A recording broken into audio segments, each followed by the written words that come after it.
Welcome back to On the Move with Victor Shi. This is Victor Shi. It is Monday, March 13th, and I come to you after quite a busy weekend. As we've talked extensively on this show, Fox is not a real news outlet. It's a right-wing propaganda machine owned by Rupert Murdoch and tries to destroy democracy as we know it. As a result, we all have a role to play in making sure that Fox doesn't get more credibility and legitimacy than it deserves. In particular, the White House has an important role to play in making sure that it doesn't treat Fox as a legitimate news source. Luckily, I'm joined by someone who has been beating the drum on how the White House should handle Fox, and she is Cheri Jacobus, a political strategist, former spokesperson for the RNC, a loud critic of the current Republican Party and former President Donald Trump, and host of Politics with Cheri Jacobus, which I had the honor of being on earlier this year. Cheri, it's so great to see you. Thanks so much for joining me this morning. Oh, thanks for having me. It's good to be here. Of course. So I want to get straight into your piece that you wrote for the New York Daily News about why the White House should revoke Fox's press badge. Can you tell our audience more about that and why you think that should happen? Well, there's a number of things that can happen. I think that obviously we wouldn't even know some of these issues if it wasn't for the Dominion lawsuit, but it has to go further than action in the courts. And anybody who can play a role should. I think that we've seen too much where our lawmakers in the Democratic Party think, well, voters will take care of things at the ballot box, and Mueller kind of whiffed. And this is something where, first and foremost, the White House Correspondents Association can do more than just host that big fun dinner, which they call, the nerd prom in DC that they have every May. I think it's May, and they are the ones who decide who gets to sit where. There are only 49 seats in the James Brady press briefing room, named after the Reagan press secretary who was shot. So, those are very coveted seats. And there are literally thousands of news organizations that would love to have those seats. No one is owed a seat there, but they tend to go with the biggest and most respected news organizations, broadcast news organizations. And Trump, he kicked out people that he didn't like. But while the White House themselves can pull press passes, the White House Correspondents Association can remove Peter Doocy from that front seat. That is the Helen Thomas seat. That is the seat that revered Helen Thomas, the dean of the White House Correspondents. She was the one that led every briefing. So they can first and foremost just remove Fox from the room. The House and Senate press galleries can also do something and remove press credentials. Anybody who has the ability to remove Fox's press credentials can and should do it. The White House can do it. They should do it at the Department of Defense in the press briefing rooms. Every cabinet agency, especially the ones where there's real sensitive information, because Fox lies. This is different than bias. I think in the piece, one of the points that really stuck out to me is that it's much about Fox, but it's also about the future of journalism, and specifically for young journalists to know what Fox is doing is not legitimate journalism. I'm wondering, how do you think this will impact journalism schools and rising journalists as they kind of report the news and view the news? Well, when I got my journalism degree 8 million years ago, Not at all. This stuff that goes on at Fox was not even a remote possibility. And so I think a lot of it is there's so many media outlets now that, and I wouldn't say there's more competition. I almost say that there's more competition for eyeballs, but there's not, and ears, but there's not as much competition for the jobs, because anybody can go in and claim to be a journalist when they really don't know how it's done. Now, groups like the White House Correspondents Association, the National Association of Black Journalists, and a lot of the big journalism organizations that have a lot of impact and a big voice and a big megaphone can and should weigh in, and do everything they can. But also they have scholarship programs, Victor. They train and give the best of the best. And if you cannot walk the walk yourselves, by standing up to news organizations that are not news organizations, that are in fact harming journalism, then what good are you? And I know that I'm not blaming them for what happened, but right now, we're in a crisis, and the organizations and the people who can make a difference kind of aren't doing so. And we can complain all we want, but we need them to step up and start pulling press credentials. Yeah. Fox News is not owed a place. They have lied. Dominion lawsuit showed that they lied. Their on-air talent, their suits, everybody from top to bottom knew that Trump was lying when he said he won the election. They knew there was no fraud. They knew that Joe Biden was the legitimate elected president, and they let the big lie go in there. They purposely pushed the lie, and they did it for money. Yeah. How do you come back from that? And that's the $1 million question. I want to get into something that I think I'm curious about, and I know a lot of people might be curious about, which is, I mean, you've been in Republican politics for a long time, and I'm sure have had to deal with Fox during your time at the RNC and other positions. Can you walk us through what Fox was like when you were on air as a Republican spokesperson, what that was like, and then kind of what allowed this change to happen? I appeared on Fox probably 1,500 times, if not more, over the course of 17, 18 years as a GOP strategist. And I was one of the first on air, but one of the people on Hannity and Colmes, I think, in like October of 1997. Fox hadn't been around very long. At that time, I was a spokesperson at the RNC. When I went out on my own as a consultant, I became one of those regular pundits. I was never offered a paid contract, even though I was on the air, more than a lot of their paid talent. And then we find out, unfortunately, what some women had to do to get contracts at Fox News. So it's not such a mystery, although they will cut you off and block you out for a while and ban you if you don't toe the line. I was what people always called a rhino, I guess. And there were just some things that, I wouldn't say or didn't want to talk about because I couldn't, be who they wanted me to be. It was that type of a thing. So I moved from DC to New York, and I'm in New York, and it was, it was the primary, and Trump was running, and his team had tried to get me to come work for them to be communications director. And I was first approached by somebody who was on the exploratory committee and was heading over to work on the Trump super PAC. And it was shortly before Trump announced. And they tricked me in a meeting with Lewandowski. It was an old friend who contacted me. He goes, "Oh, we need a communications director." And you don't just say no to a friend. So you're like, "Well, why don't we sit down and talk about it over lunch?" Because I kind of knew this was coming. And he brought along Lewandowski and didn't tell me. I never met the guy. And they did a hard sell. And then I kind of stalled for a few weeks and agreed to another meeting and thought, maybe I can do this. I mean, how long can the guy last? It was just a client. And after meeting with Lewandowski again and saw this unbelievably volatile personality, I told my friend, thanks, but no thanks. Didn't appreciate the hazing. And I said, have a great time working on the super PAC. And this is all in writing. I had receipts on this. And he ended up leaving or getting fired before the announcement, never went over to the super PAC. So months later, when Trump, there's a big Washington Post expose about the super PAC. And Trump lied and Lewandowski lied, said there was no super PAC, even though it was exposed. And they were threatening to sue the Washington Post and hang, the whole 9 yards. So I stepped forward on Twitter.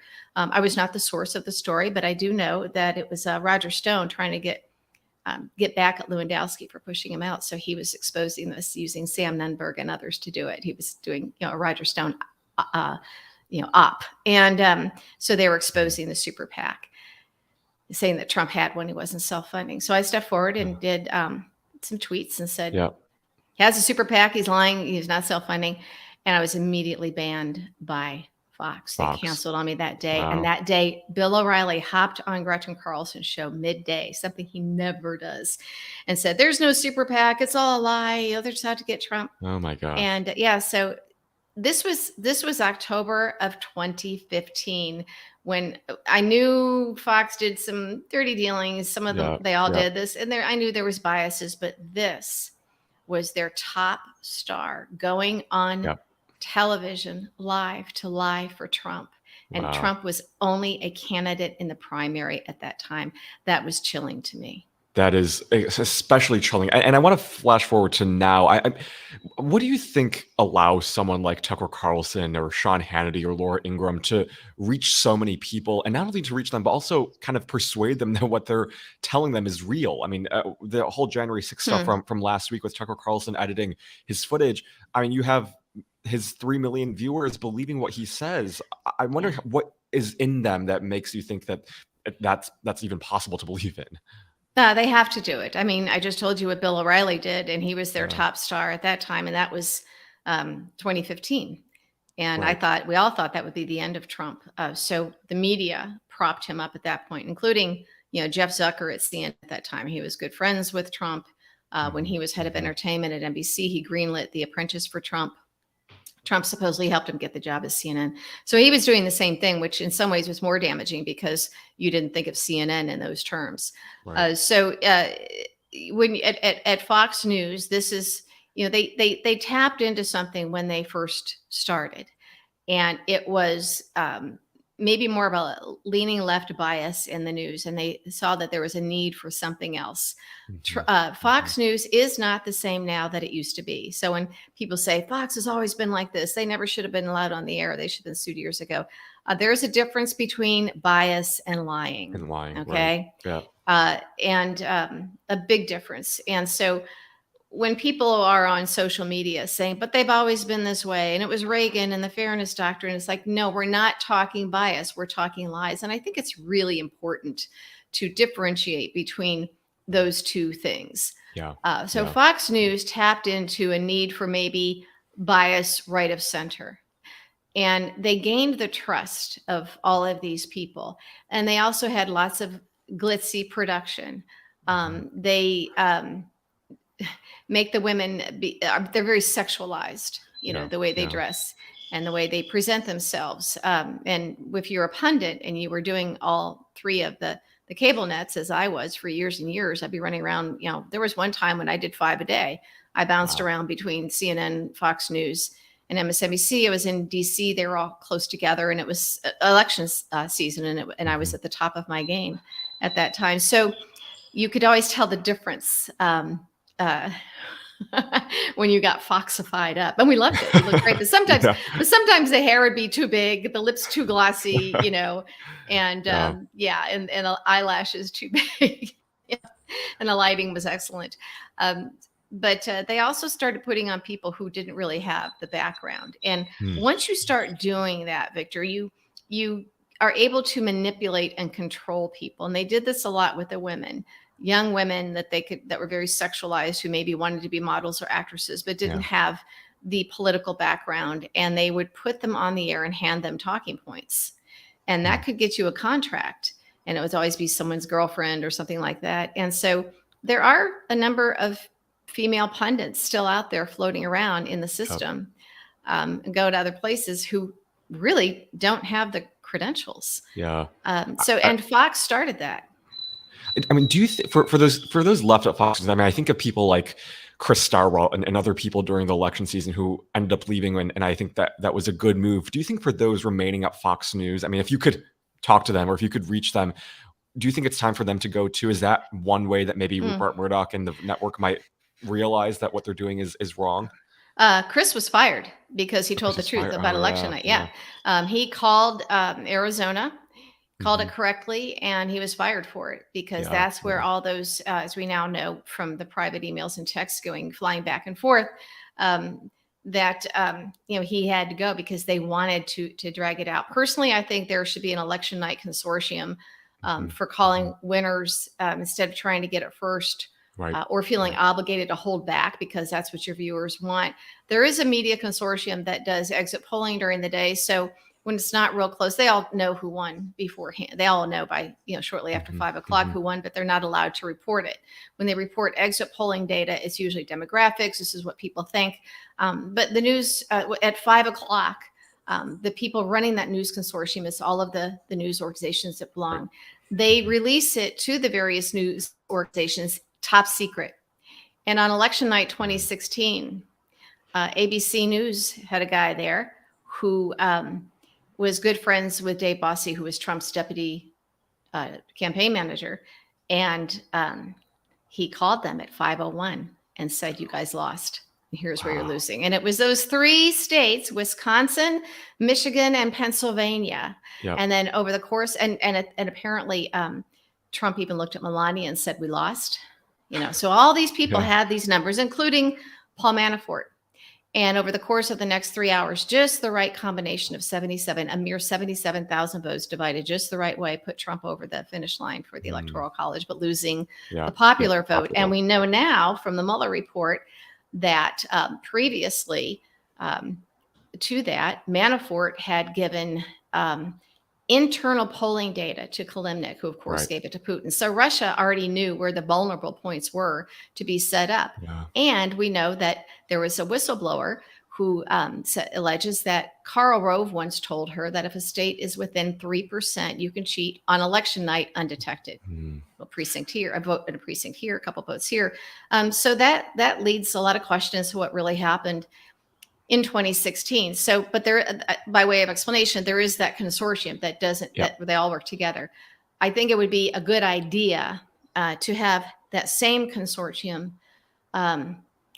not be able to release the numbers on election night unless they all are doing it at one time. That still doesn't prevent the cheating, because they get the exit polling and they know, and they can still call and cheat, which, you know, is a problem. But I think that would go a long way towards preventing what happened with Fox News, that they wouldn't have the luxury of deciding that we're going to send a message by hiring Chris Steigerwalt, our political director.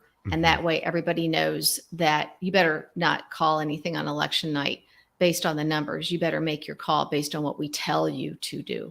What we tell you is our truth. Yeah, I think that's a great idea. And there's so many reforms that I hope that we'll consider doing. And I have to have you back on to talk about them. But I have one last question for you today, which is, I mean, we talked about the kind of the evolution of Fox News and how Fox News now is just totally different from what it was, 5-10 years ago. But do you feel like there's any way that we can still reach the Fox audience anymore? And if so, how? Yeah, and I've actually taught classes on this too. And it would prevent us getting all excited about Twitter ads that we see that aren't ads, or just Twitter videos, and give your money to groups that then get rich off of it, but don't actually air the ads to reach persuadable voters. I think that's why Democrats lost the midterms. That made the difference. But you have to find another way to reach them. I did a project, America Reads a Mueller Report. I got celebrities, some celebrity pals, and a few real people to read direct excerpts from the Mueller Report. And we shot it in Hollywood. And we produced a half-hour reading, and then bought airtime on local TV in some of these key markets in Michigan and Pennsylvania. So because the Fox audience, a lot of them are there because they are a part of the cult, but others simply aren't accessing accurate information because they've been told only to watch Fox. So they only watch Fox and they don't know anything else. And if they're older, especially the really old ones, they're not on Twitter. They might not be, they might be on Facebook, but they're not online at all. So if they don't hear it on Fox, it didn't happen. And I have, relatives in that mode. There's huge swaths of information that they're not getting. So in that regard, you have to find other ways to reach them. You have to do advertising on radio, terrestrial radio, where people still listen in their cars. You have to reach them on local TV. You have to reach them by mail and print. I mean, think of how, old people get their information. And that's the only way to try and really fight the Fox News juggernaut. Interesting. Well, Cheri, thank you so much for joining me this morning to talk about Fox and what we can do and what the White House must do when it comes to revoking their press badge, and hopefully other agencies and departments too. So thank you so much for your voice and joining me this morning. I'm so grateful. Thank you. Thanks so much.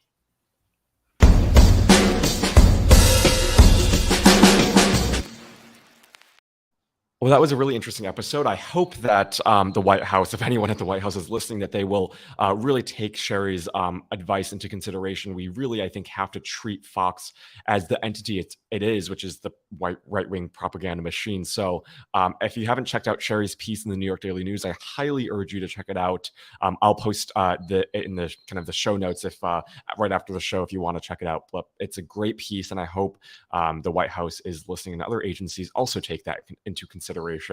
But before I let you guys go for today, there was a lot that happened over the weekend, and I don't want to get too grim into the news. So I'm going to start off with something that really gave me a lot of hope, which is Everything Everywhere All at Once yesterday won a lot of awards, and I'm pulling all the awards up right here, but it was just truly a spectacular night. If all of you can remember what happened, I mean, if you haven't seen, first of all, everything all at once, it is a remarkable film, just so human, so real. And one of the greatest parts about it is that it kind of speaks to everyone. It's a movie that really, I think, no matter what race you are, no matter what background you come from, it's one of those movies that will be timeless because anyone can relate to it. And yesterday, boy, did it really pay off. So Michelle Yeoh obviously is the the star actress, but yesterday here were the awards that they took home. They got Best Picture, Best Director, Best Original Screenplay, Best Actress, Best Supporting Actress,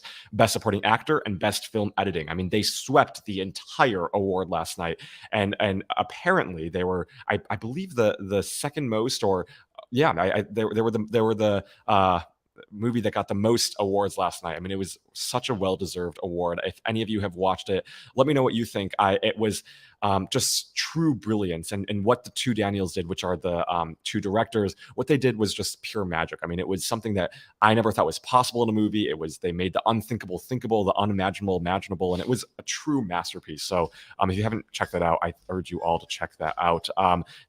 It was really just one of those moments. And Michelle Yeoh, she spoke about this last night. She was saying, for all the little boys and girls who look like me, this award right here is your hope. It's the beacon of hope. And it was a touching moment. And then the best supporting actor, Ko Hui Chuen, he also spoke about the importance of his win. And it was, if you haven't checked that out, I urge you to check it out. He started off by saying, Mom, I just won an Oscar. And then he proceeded to talk about how this is someone who came as a refugee and came to America on a boat. And for people who look like him, he doesn't usually have a space in Hollywood, but now he does. And so I read this one Instagram post that I thought was really touching, which is, will this solve anti-Asian hate? No, but it will show a lot of young people out there that it is possible to dream big. It's possible to, imagine the impossible and make it possible. And so it was a special night for all of us.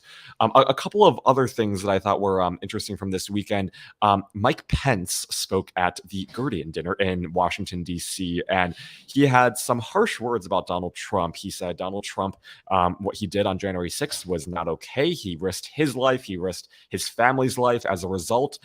But, when I first heard that, it was almost laughable because this is someone who, remember, he is asked to be, being asked to testify about his role on January 6th to the grand jury to, Jack Smith. And he's saying, nope, I will not do it. He's trying to find these privileges that don't exist. And he has written a book about it. And he's still not trying to go in and testify. So this is someone who, he did one right thing maybe during the Trump presidency, nothing else since then. And he, once again, on Saturday, I think it was Saturday night, he proved once again why he will remain as probably the worst vice president in modern history. Just no courage, no backbone, no spine. And at the same time, he attacked Pete Buttigieg for, having a baby. He said that he went on maternity leave for having a baby, which is just one of those another really homophobic, disgusting attacks for the Republican Party. For Mike Pence. And in that same vein, we saw some news regarding Silicon Valley Bank. Now, I don't pretend to be an economic expert. If all of you want to learn more about this, Mark Cuban, it has been wonderful. He's been one of those sane but steady voices on this. So has Stephanie Ruhle. Stephanie Ruhle had this great explainer in the New York Times, not in the New York Times, on MSNBC on Friday night, and she did a remarkable job explaining just what happened with Silicon Valley Bank and kind of what caused this to happen. But this morning we saw some breaking news. President Biden spoke about Silicon Valley Bank and reassured the country about where we are on this. And I thought it was a good speech. If anyone hasn't seen it, I urge you all to go check it out. But basically, he said that no taxpayer money would be used to bail out the bank, and as we're trying to basically make sure that the damage doesn't further spread. He told Americans that, quote, no losses will be borne by the taxpayers. Let me repeat that: no losses will be borne by the taxpayers. He said that what we are seeing right now with Silicon Valley Bank, it's under control. Yesterday, we saw Janet Yellen say that those depositors will be bailed out even more than the $250,000 that they're insured. So good news for those small businesses that are kind of left, to in scrambles. They don't know if their employees will get paid. But I think now the FDIC has been taken into action, and they're now really, I think, using the regulatory policies that we expect it to be using. But remember, I think for Republicans, they're trying to say, it's ridiculous, but they were trying to say that what happened with Silicon Valley Bank was because of DEI practices, or was because of diversity, equity, inclusion, was because of woke policies. That is not true. I think it's another distraction from what happened during the Trump administration, which is that the Trump administration, with the help of Silicon Valley Bank, deregulated banks. Basically, they had a policy that was established during the Dodd-Frank era. They rolled back those decisions, those policies, and now the kind of inevitable result was what happened to Silicon Valley Bank the other day. And so I think Republicans are trying to distract people with what they're trying to say. Silicon Valley Bank right now, is under collapse with the FDIC now taking in charge. But I don't think we should forget what happened during the Trump administration. And also during the Trump administration, there were 7 bank collapses, not just one. So when Republicans try to act like this is some big situation, there were 7 times that banks fell under the Trump administration. This is the first time it happened during the Biden administration. I'm not saying it is any excuse, but it's also to say that this isn't the first time this has happened. And it's really hypocritical for the Trump administration to say, oh, what's happening now is some novel thing that, has never happened before. The country is going to end because of it. It's not going to end because of it. I think, are people suffering because of this? Are people struggling? Yes. But the Biden administration has acted in a very quick and responsive way, and I think we should all be grateful for that. That is all the news that I have for you today. We've gone a little bit over time, but hopefully you enjoyed this episode with Cheri Jacobus, who talked about Fox News and where we should go from here. Tomorrow, we're going to have on Frank Figliuzzi, who I know all of you have seen on MSNBC. We're going to talk about the domestic security threat still posing our nation, why Fox News is a part of that, the January 6th, the latest with that investigation, and much, much more. Don't join us for, please don't forget to join us for that episode with Frank Figliuzzi. Frank Figliuzzi will join us at 11 a.m. Eastern time, 8 a.m. Pacific time, right here on youtube.com/Politicon. And we have a great rest of the week lined up for you. We have Mimi Rocha on Wednesday, who was an MSNBC legal analyst, now is the district attorney for Westchester, New York. She's done a really phenomenal job. Thursday, we're going to have on Bill Kristol, who was a longtime Republican advisor to several presidents and is now really against the current Republican Party and also Donald Trump. And then on Friday, we're going to have on Judy Chu to talk about Everything Everywhere All at Once, what happened with that, and also Monterey Park and the latest anti-Asian hate incident in Congress with one of her fellow Congress members, Republican, going on Fox News and calling her a traitor to this country. So we're going to talk to Judy Chu about that, but it's going to be a packed week of On the Move. You don't want to miss them. Please join us every day at 8 a.m. Pacific time, 11 a.m. Eastern time, right here on youtube.com/Politicon. And be sure to like and subscribe so you don't miss a single episode. We'll be back every day. Thank you all again for watching this episode, and I will see you all tomorrow. Have a great rest of your Monday.